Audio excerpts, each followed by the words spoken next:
I'm recording, and I'm going to try. My goal here is to make a kind of a short 15-minute video to handle the things that are not on that other video that I sent out. A good bit of stuff on that other one, so we got a couple of things here, and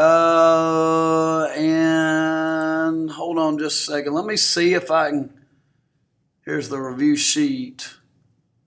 All right, so let's see, is this the review sheet? Yeah, this is it. All right, and so I'll make it big. There you go, and so we'll go back and forth. All right, so you see then that the first stuff is going to be activism and restraint. And so if I go over right there, all right, so there's activism. So, and restraint came before it, I believe. So let's back it up. Boom, boom, boom, boom. There it is. All right, restraint's the idea that courts shouldn't be making policy, that Congress should make policy. It's a conservative idea. These folks are strict constructionists, and the government only, ought to be following like the original intent of the founders, only do what's in the Constitution. So it's a Republican position. All right, and they believe in democracy. Precedents and state laws should be respected. Judges shouldn't be overturning laws on abortion or laws on gay marriage that people have voted for. So more democracy is really what's on their mind, or one of the things that's on their mind. They don't like, remember our example, in 2008, strangely enough, the people of California had voted to outlaw gay marriage, and then the Supreme Court of California overturned it. All right, so there's kind of the questions that go with it. You can pause it if you want to. All right, activism is the liberal approach to things. Ruth Bader Ginsburg, Earl Warren. Judges should actively work for these ideals of fairness and equality. Loose construction, they believe in a living constitution changing with the times, the things we're facing today. Kind of a lot of times pretty different from what the founders were facing. And they want to talk about fairness. Even when the majority wants a democracy, you got the problem with the tyranny of the majority. A lot of times the majority will do bad things. What was it she said on one of those videos? We, the people, didn't mean women. It didn't mean African Americans. So we don't want to look at exactly what the founders meant. Back then, even the folks who wrote the 14th Amendment were in favor of segregation. All right, so there's the values at stake. Restraint believes in majority rule. Activist believes in minority rights. Originalists believe in states' rights, states' power. Activists believe in federal power. Originalists want the legislative branch to have a lot of power. Activists want the judicial branch to take more power. Okay, so then the next thing on here is factors that affect. All right, obviously their ideology affects things, so their attitudes. All right, second thing, their experiences in life. Remember, Clarence Thomas had a bad experience with affirmative action, so it made him a more conservative judge. Strategic model, behind the scenes, they're kind of log rolling and trading votes sometimes. And then sometimes public opinion affects the court. Most famously, Korematsu, clearly that violated the 14th Amendment, but the Supreme Court was worried about spying in World War II, so they upheld the camps, the internment camps. All right, sometimes, so we've seen this. Sometimes, Brown versus Board of Education, clear. What was it? What's the phrase? Not clear and present danger, dang it. All deliberate speed. The schools didn't get desegregated for another 20 years till the early 1970s. All right, and that Santa Fe case, it didn't make it to our little quiz, did it? But the Santa Fe case said, you can't have prayers at football games. Violates the Establishment Clause. All right. We said that the court grew over time, and then they shrunk it during the Johnson period. Then they added it again. It's been 9 ever since Grant. All right. Now we go to the other one. So how do I get there? Where is it? Doing pretty good if I can just get a brain. Let's see. Right there. Right there.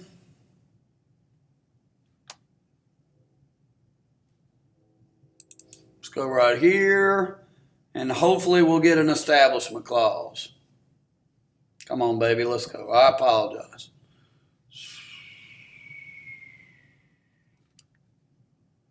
All right, while I was waiting, let's take a look at the review sheet. All right, yep, establishment clause. And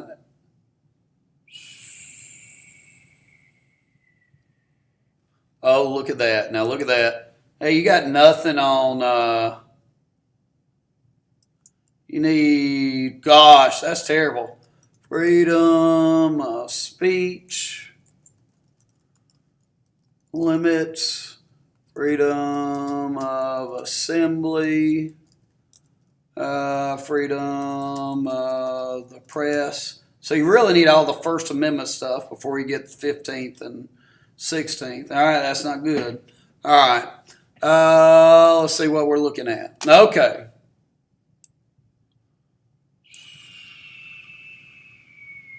Going down here, looks like we're getting pretty close. Federalism. Boom, look at that, baby. All right, let's see what we got. All right, boom, boom, boom, boom, boom, boom, boom, boom. Looking good. So there we go. There's the First Amendment. Freedom of religion. So that's what the First Amendment says. Congress shall make no law respecting the establishment of religion or prohibiting the free exercise thereof. All right, so the Establishment Clause is the first part of that. So it means government can't favor one religion over another or favor religion over non-religion.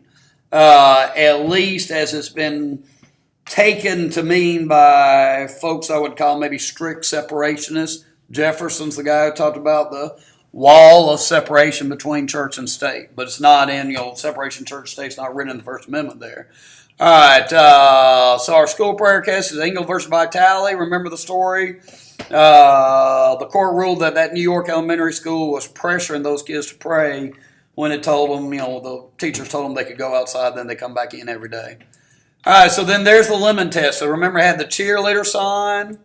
And so 3 parts of the lemon test. An activity's got to have a secular purpose. No excessive entanglements with religion, neither encourage or discourage religion. All right, and that's kind of coming out of the Warren Court era. And today's court, the Roberts Court is it's been a more accommodationist court. Okay, so the evolution, the Scopes monkey trial story. So let's just keep going. All right, the stuff's inconsistent. We've got under God in the pledge. We say prayers at inaugurations. In God we trust on the coins, and so the court hadn't really been consistent on the Establishment Clause. All right, even when it comes to the 10 Commandments, remember this one in Texas had like American stuff on it, flags and so forth, and this was all biblical. So the Supreme Court didn't allow the Kentucky one, but allowed the Texas one because it had a secular purpose. All right, free exercise clause. You can do anything. So that's the second part of the First Amendment. You can do anything in church that's legal outside church. So you can't kill somebody in church because that's illegal outside church. All right, so you can kill chickens. You can be a conscientious objector. Amish kids can drop out because, the Amish faith is endangered. There's not that many. All right, you can't smoke illegal drugs. You can't be polygamous. And Muhammad Ali, the authorities didn't buy it that he was really against violence, being a boxer. All right, so then you got freedom of speech. Say whatever you want as long as it doesn't hurt anybody. So Schenck was passing out anti-war leaflets, and coming out of that case was the clear and present danger test. Can't shout fire in a movie theater. Now it's going to get updated to imminent lawless action. All right, speech is a big deal because it's necessary for all the other ones. Also for self-expression, we feel the need to say what our conscience is telling us, and society benefits if it has all the best arguments, kind of the Socrates argument. All right, so there's Brandenburg versus Ohio, and it's overturning Dennis. All right, so Dennis, these folks got convicted of being communists, but in Brandenburg, people didn't get convicted of being Nazi. So let's change this. That's not a good thing to have on there. We don't remember what that means. Doesn't do us any good. Can be a Nazi. And, it's a 1960-something other case. All right. And so today, you can be a communist too, as long as you don't say, hey, we're going to overthrow the government next Tuesday at 10 o'clock. All right. Imminent lawless action. Okay, let's move down. All right, there you go. Symbolic speech. The flag, the armbands, that's Tinker. Flag burning, that's Texas versus Johnson. All right, and in both cases, those are allowed. Symbolic speech. Now, burning draft cards is interfering with government operating, so that's not symbolic speech. That's not allowed. All right, then you got the freedom of assembly. We've talked about that. Time, place, conditions of protest. The government can regulate, but they can't regulate content. Nazis get to march, the Klan gets to march, and communists gets to march, and so forth. There's a picture of that. Even an African-American policeman looks like guard in the Klan. Okay, so then you got freedom of the press, lying, and you say it on TV. That's called slander, and if you print it in the newspaper or online, that's libel. But it's got to be a public figure, and you got to show actual malice. That's the New York Times versus Sullivan case. All right, so they're hard to prove, so you don't have that many people that successfully get sued in the United States for libel or slander. Prior restraint, that was the Pentagon Papers. Nixon tried to prevent the New York Times from publishing those things. Okay.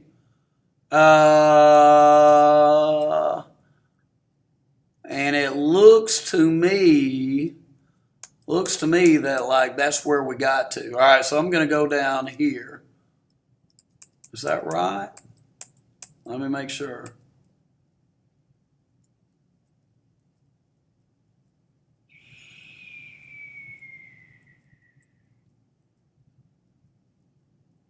Let's look at that. All right, so we got a couple more things here. All right, where are we at? All right, due process. The government has to take certain steps before it takes people's rights away. And that's the Fifth Amendment's due process clause. And the 14th Amendment says states can deprive no person of life, liberty, or property without due process of law. All right. So then you got the right to privacy stuff. So Griswold was about right to privacy and birth control. And that's based on several things. Fourth Amendment, Fifth Amendment, Third and Fourth Amendment both imply a right to privacy. And then the Ninth and the 14th as well. All right. So we do have this right to privacy. The question is a fetus a person? We know. And if it is a person, well, that fetus's right to life might overrule the right to privacy. Seems to overrule the right to privacy. All right. So Roe versus Wade was in Texas.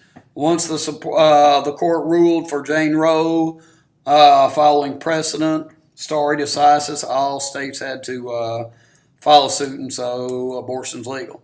All right, states can't outlaw it. All right, so you got those next two. Webster is public hospitals, taxpayer funded. Planned Parenthood versus Casey, minors have to get parental judicial consent. All right, so then you got the Roth case. So that's obscenity. Get low, that's incorporating free speech. So there's where our quiz is helping us. Shaplinsky, that's fighting words. Zellman, I don't think that those two didn't make it to the quiz, did they? I don't think they did. So that allowed the vouchers. Why? She wasn't going to the school because she wanted to go to a Catholic school. She was going to the school, taxpayer funded, because she wanted a safe school and a good education. All right, Santa Fe versus Doe, again, no prayers at football games. All right, there's actual malice for libel and private consensual sexual behavior. Being gay became legal in Texas and everywhere else as a result of the 2003 ruling. All right, Fifth Amendment. And I think, let's see. I think that's where we start. Yeah. All right, there may be some overlap. I'm not sure, but I'm going to do this heading right here. So other things in the Fifth Amendment, no self-incrimination. All right, the Miranda rights, double jeopardy, can't be put on trial twice for the same thing. Due process, national government, no trial in federal case without a grand jury. Had fun stories there, OJ, the Miranda case. Remember Miranda got killed in a bar fight and the guy got rid of his Miranda rights.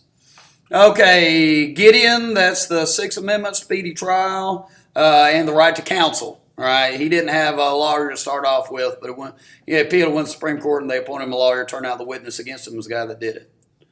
All right, Eighth Amendment, no cruel and unusual punishment, excessive bail, excessive fine. The punishments have to be fair. Guantanamo waterboarding is the controversy that comes up there. All right. 14th Amendment, 3 of them, BED. If you're born in the United States, automatically a citizen. Equal protection of the laws, due process to the states. All right, I think that other video gets there. So look, I'm going to go down, way down. So there's, all right, so there's the gun control. What, death penalty? Yep. All right, so I'm going right here. So it's the Second Amendment stuff. All right, Second Amendment's the most recent be incorporated. The way it reads, you don't know if that applies to an individual or not because it says well-regulated militia. All right, so U.S. versus Miller, sawed-off shotguns got outlawed. So what did Buttigieg say? Clearly you have the right to a slingshot. Clearly you don't have the right to a nuclear weapon. So everything else in the Second Amendment, somewhere in between. Reagan signed gun control laws in California. Reagan supported the Brady Bill. All right, the handgun stuff. So D.C. DC's handgun law was ruled unconstitutional, but it wasn't in a state, so the Chicago case is what incorporates it. All right, now we didn't do civil rights. We did that earlier. We did that last semester. Hey, there's the Swan case. Somebody was asking about the Swan case. That's a busing case. All right. Okay, so then you got the women's movement. All right, let's take a look up here at the review sheet. Doing pretty good. All right, so there it is. Look at that. All right. Okay, so what are we going to say? Seneca Falls, you know about that, and you have that rerun again and again where civil rights kind of comes before women's rights, 14th and 15th Amendment, the 15th Amendment before the 19th Amendment. The scene from Forrest Gump, where Jenny is being treated bad, both by the anti-war protester and by the Black Panther. Suffragettes, Susan B. Anthony, and Alice Paul, were fighting for the right to vote. Anthony didn't live to see it. Alice Paul, was force-fed in prison. So we're kind of going through the history of women's roles and women's identity. So the ladies are holding the family together during the Great Depression. Rosie the River is working in the factories. All right. And so then in the 50s, you've got the suburban wife, and Feminine Mystique is criticizing that, saying that Betty Friedan says, hey, it's a mystery to her why somebody would be satisfied with that. And let's see, feminism of the 70s, she's using attractive, so that's also during the sexual revolution. So attractiveness is part of that. Title IX passed for women's athletics. The Equal Rights Amendment never passed. Southern states didn't pass it. All right. So we had all that stuff we talked about. All right. There's Betty Friedan, if you want to look at that. So there's Title IX. Remember, what was her name? Jessica Chastain. She was on the cover of Time and Sports Illustrated after the women won the World Cup. All right, so that's kind of the slide we did. And so then there's the last time stuff. Law of the blood. Both of your parents are citizens, automatic. If one, well, then it's kind of iffy. Law of the soil, if you're born in the United States, you're a citizen. Okay, there's the naturalization process. To become a citizen, you got to live here 5 years, speak and read English, pass the test, take the loyalty oath, and prove good character. Well, we did something else, didn't we? There you go. It was this one. All right, so strict scrutiny. All right, it's the equal protection, based on the equal protection clause of the 14th Amendment, due process clause of the 5th Amendment as applies to the national government. Race, religion, and national origin are suspect categories. So it's almost always unconstitutional to use those categories when hiring. If the government uses those categories, almost always a no-no. All right, gender is intermediate. All right, there's certain cases where distinctions based on gender and marital, I thought I changed that, status, are allowed where they wouldn't be allowed in the case of race, religion, and national origin. All right, and then finally, age, wealth, political opinion, disability, those are things where, generally speaking, somebody's not going to get in trouble for it. Somebody doesn't hire me because I'm old, well, that's probably fair. There's probably a reason that, me being old would not help do the job. All right, let's see if we can remember how to do this stuff. Last one of your high school career. Let's see. Get rid of that.